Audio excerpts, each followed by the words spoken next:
Of the lecture cycle Rosicrucian, Esotericism by Rudolph Steiner. Lecture 3 is entitled The Nature and Being of Man. In the lecture yesterday, I endeavored to give a general survey of the different manifestations and functions of the life of soul in the world around us. Today we will study the nature and being of man himself in greater detail, referring as well to a great deal of what is already known. We will think, to begin with, of facts connected with the nature of man that form part of the picture I was able to give you yesterday. To begin with, in respect of his lowest body, the human being seems as if he had grown out of the first kingdom that surrounds us, that of the minerals. What immediately catches our eye when a man is standing in front of us is the most tangible part of all, namely his physical body. But the occultist knows that this is only one member of his constitution. It is easy to form an erroneous idea of this physical body when it is taken for granted that the physical body is what can be seen with the eyes and touched with the hands. That would be as mistaken as it would be to take hydrogen for water. The higher members of man's constitution are intermingled with his physical body. As it confronts us, this physical body is already permeated by the other members of man's nature, so that the structure of flesh and bones before us cannot without further ado be called the physical body. This physical body of man consists of the same substances and forces that are to be found in the mineral world outside, interwoven with consummate art in the structure of the human body. That this body looks and feels as it does is due to the fact that the other members of man's nature and constitution are mingled with it. The body of man seen by the eye, i.e., is not, properly speaking, the physical body. The physical body as such is present when the human being has gone through the gate of death. The remaining corpse is the real physical body, the body freed from all the higher members of man's nature.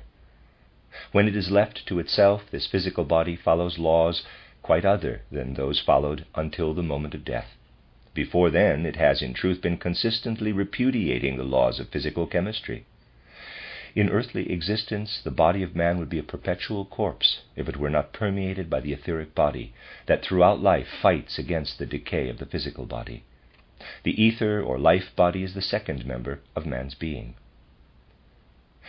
We will now take it for granted that both the plant and the animal have etheric bodies.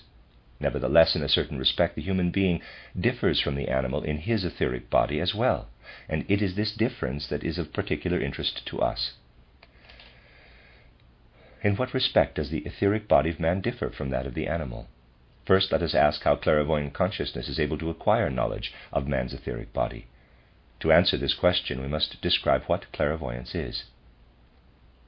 An individual who has developed a certain faculty of clairvoyance has also acquired such mastery of his mental activity that he is able to focus his attention upon or divert it from something with far greater strength than before. If you were to expect an average human being to be able to control his attention to the extent of suggesting away a physical form in front of him, you would find that it would be possible in the rarest instances. A clairvoyant, however, is quite capable of doing this. The space otherwise occupied by the physical body is then, for the clairvoyant, filled through and through by this etheric body. It has approximately the human form in the head, torso, and shoulders, but the lower the area in the body, the less similar it is to the human figure. Let me read that sentence again. It has approximately the human form in the head, torso, and shoulders, but the lower the area in the body, the less similar it is to the human figure. The etheric body of an animal is different from its physical body. The etheric body of the horse, for example, extends far beyond its physical form. If you could see the etheric body of an elephant clairvoyantly, you would be amazed at its gigantic proportions. In the case of the human form, the lower the level, the greater is the difference between the etheric body and the physical form. Otherwise, in a certain respect, left and right correspond in the physical body and in the etheric body. The physical heart lies slightly to the left. The corresponding organ in the etheric body is the etheric heart, which lies to the right. The greatest difference, however, between the physical and the etheric body is that the etheric body of a man is female and the etheric body of a woman male. This is a fact of great significance, and many riddles of human nature are explicable on the basis of this finding of occult investigation. Thus, in the case of the human being, there is a kind of correspondence, and in the case of the animal, a great difference between this second member of man's nature and the first. Of man's astral body, it is possible to have a much clearer idea. In the third member of his constitution, the etheric body of man is a reality to one who is clairvoyant. To a materialist, it is simply an illusion. Anatomists and physiologists investigate man's physical body only. But in this physical body, there is something, the blood and nerves, that is much more closely related to man's consciousness. This consciousness is aware of his happiness, suffering, and joy, all of which take effect in the space filled by his physical body. The bearer of these experiences is invisible to the individual concerned, but it is visible to clairvoyant consciousness as a luminous cloud. This is the astral body. It differs greatly from the etheric body. Movement in the physical body cannot be compared with the extraordinary mobility of the etheric body. In a healthy human being, the color of this etheric body is that of the blossom of a young peach tree.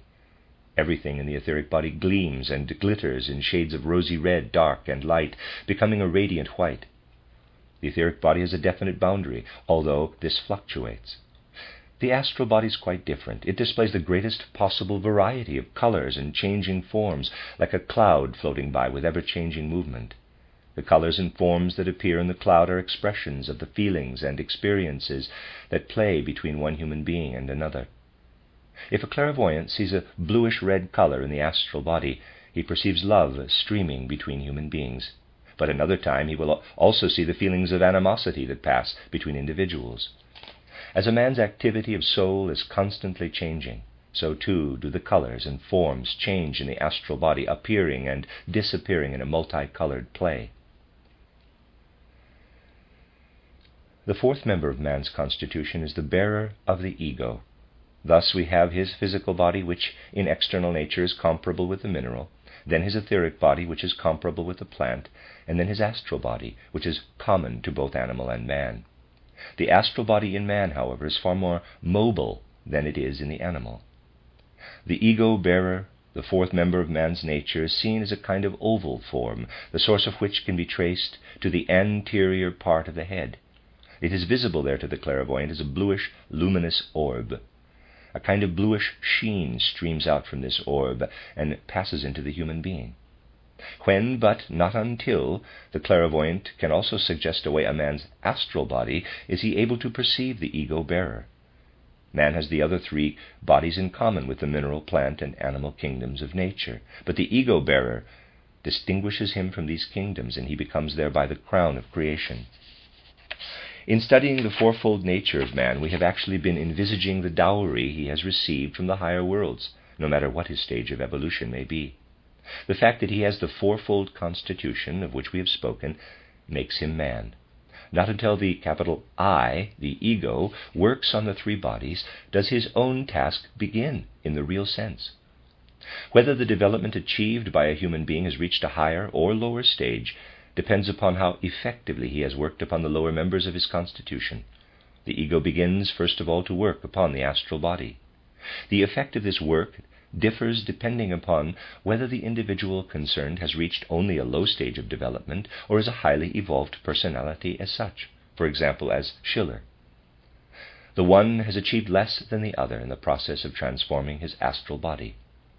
This inner work upon oneself is known in occultism as purification, cleansing, or catharsis. In this way, the ego works at the perfecting of the astral body. In every human being, therefore, it will be found that the astral body is twofold. One part has been worked upon and purified, not so the other. Let us now suppose that the ego continues to work unswervingly upon the astral body. If this is the case, the individual concerned will gradually reach the stage of no longer having to force himself to do what is good, because it will become habit. There is obviously a difference when an individual is obeying a command, or has so much love in him that willy-nilly he will do what is good, meaningful, and beautiful. If an individual is simply obeying a command, his ego is indeed working upon his astral body. But if doing the good becomes a habit, then the ego is working upon the etheric body as well. To understand how the ego works upon the etheric body, we will think of an example.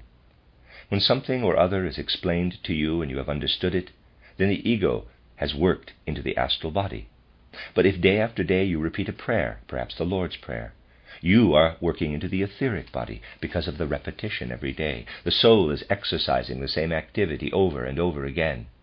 Repetition is an entirely different matter from a momentary understanding. We will clarify our minds as to how, in the latter case, the ego works upon the astral body, and in the former upon the etheric body through repetition. Think of the growth of a plant. The living seed produces the stalk and leaf after leaf. Constantly new green leaves are added. This is possible because the plant is endowed with an etheric body, and the underlying active principle of the etheric body is repetition. Wherever repetition occurs, an etheric body is at work. The culminating feature of the plant, the blossom, is the product of a different principle, namely the overshadowing astral body. Culmination, therefore, is brought about by astrality. This can also be observed in the structure of man's physical body. The spine, with its numerous vertebrae, is an expression of the etheric body in the physical body. Now think of man's head, of the brain. There you have the culmination, the work of the astral body in the physical stature. Spiritually, this is the same process as the manifestation of understanding resulting from the effect made upon the astral body. Activity generated through daily repetition of the same prayer or meditative exercise is the product of work upon the etheric body. The essence of meditation is that through repetition it has an effect not only upon the astral body but also upon the etheric body. The reason why the effect made by the great religious teachers has been so dynamic is because they have imparted to humanity principles embodying a power that works ever onward. The etheric body of man is also twofold. One part has been worked upon by the ego, although in the average individual still to a limited extent, while the other part has not yet been worked upon at all. There is still a third possibility for man. He can work from his ego into the physical body. This is the hardest task of all. Man has already worked continuously upon his physical body unconsciously, but not from his ego. This is possible only for the most advanced individuals. We have thus studied the four lower members of man's constitution, and have been made aware that three higher members are products of the transformation of the lower members as the result of the work of the ego.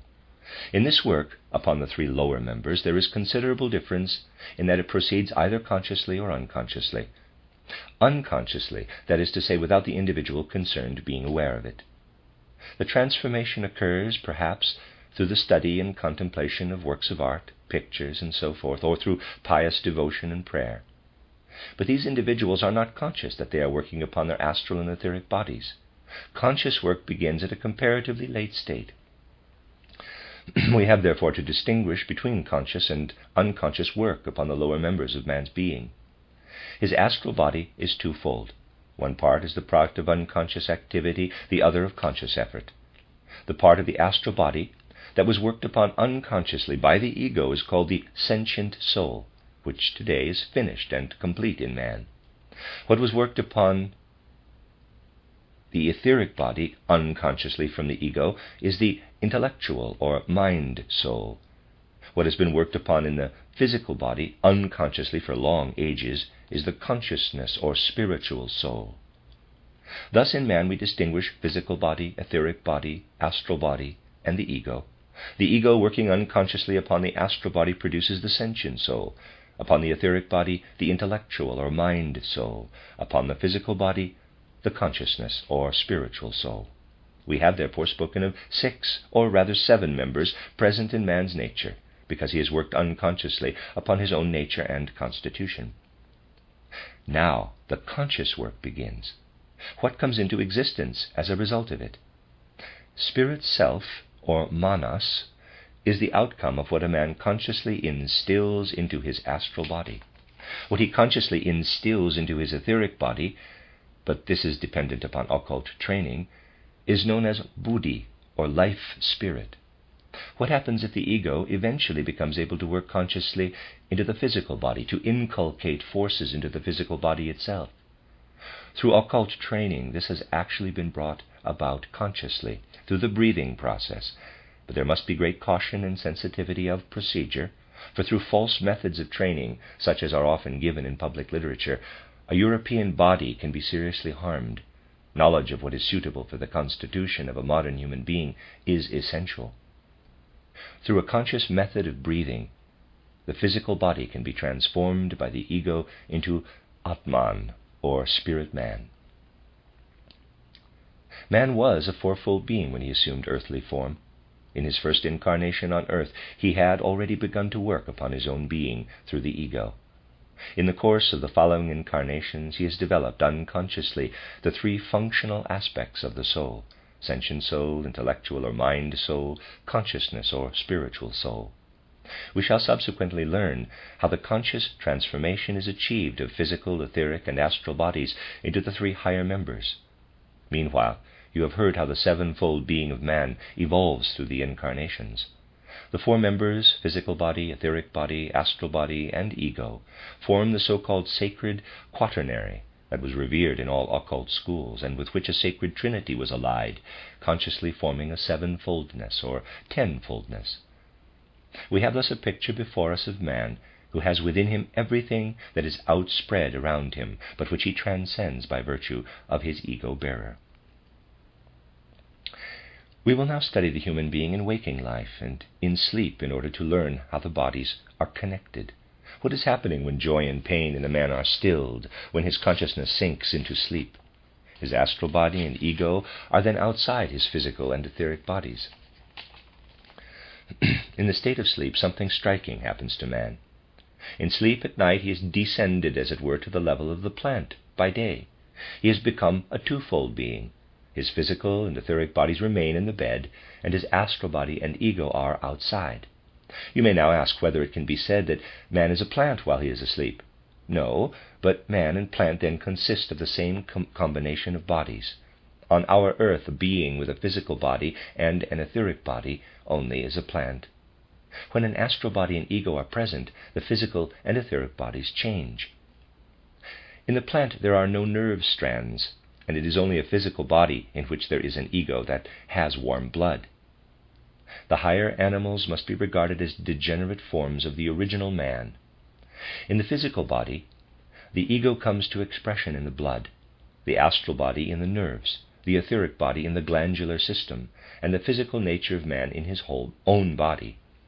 If therefore the astral body is the creator of the system of nerves, which is actually the case, this system of nerves is in a doleful situation, for during sleep it is abandoned by its creator. Not so the glandular system, for the etheric body remains with it. But the blood system of the physical and etheric bodies is faithlessly forsaken by the ego during the night. The physical body can exist on its own because the physical nature remains the same, as does the glandular system, since the etheric body remains in the physical body during sleep. The system of nerves, however, is forsaken by its master. We will now ask clairvoyant consciousness, what is then happening in the physical body? To the extent to which man's astral body goes out of the physical and etheric bodies during the night, to that same extent a quote-unquote divine spiritual astral body moves into the bodies lying in the bed. The same applies to the blood system. A divine spiritual ego enters into it and provides for its maintenance. In the night, too, man is a fourfold being, but beings of a higher order take possession of the two bodies remaining in the bed. When man's astral body and ego return in the morning to his etheric and physical bodies, his own astral body expels a being of greater power. The same happens in the case of the blood system. Man's ego drives out the divine spiritual ego that has provided for the blood system during the night. Divine spiritual beings are present in our environment all the time. By day they must withdraw, just as we ourselves withdraw during the night. These divine spiritual beings sleep by day, whilst human beings sleep by night. In the evening, a divine spiritual ego and a divine spiritual astral body draw into the physical and etheric bodies of the man asleep in bed and leave these bodies in the morning. The process in man is exactly the reverse. In the evening he abandons his bodies, and in the morning resumes possession of them. Even in religions, a feeling has remained that the gods sleep by day. There are countries where the churches are shut at midday because the gods are then most deeply asleep. We will now think about what is outside man's body at night, namely the astral body and the ego. We know that desires, urges, and passions are rooted in the astral body, but during the night man is not aware of them. Why is this? It is because at the present stage of evolution, man's astral body and ego have no organs that would make this awareness possible. Man, as he is at present, can perceive only by means of physical organs. There are around man as many worlds as he has organs to perceive them. If he has one organ more, a new world reveals itself to him. His astral body, if he has not yet become clairvoyant, has no organs. Hence, during the night he cannot be aware of anything. It is easy to imagine that during sleep he may be without senses. There are blind people and also people in whom other senses are lacking. No world is present for one who is unable to use his senses. Hence, in the morning, when a man can again make use of his physical senses, he becomes aware of the world around him. But at death it is different.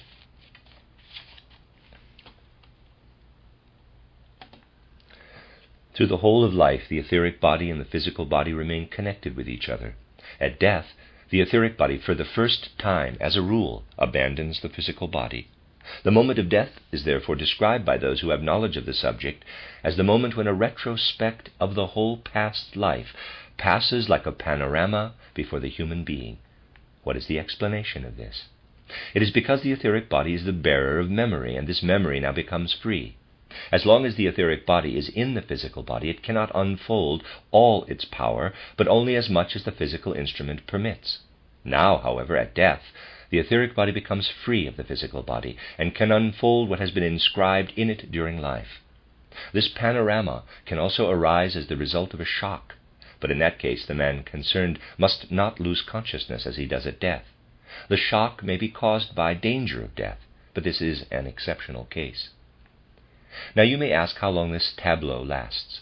The time varies a great deal in human beings. Speaking generally, it can be said that the tableau lasts for as long as the individual concerned could stay awake during life without being overcome by sleep, 20 hours, 50, 60 to 80 hours. The extreme limit of time during which waking consciousness can be sustained is approximately that of the duration of this panorama. The retrospect persists for as long as this. Then it fades away, and a clairvoyant sees how the etheric body detaches itself at the same time. Not entirely, however, and that is the important point. The individual concerned takes with him an essence, an extract of his etheric body, and with it the fruits of his last life. He ascends, retaining the essence of his etheric body, his astral body, and his ego, until he also lays aside his astral body. He has now laid aside 2 corpses, and then he passes into the spiritual world. Tomorrow we shall study the life after death and the entry into the devaconic world. The end of Lecture 3.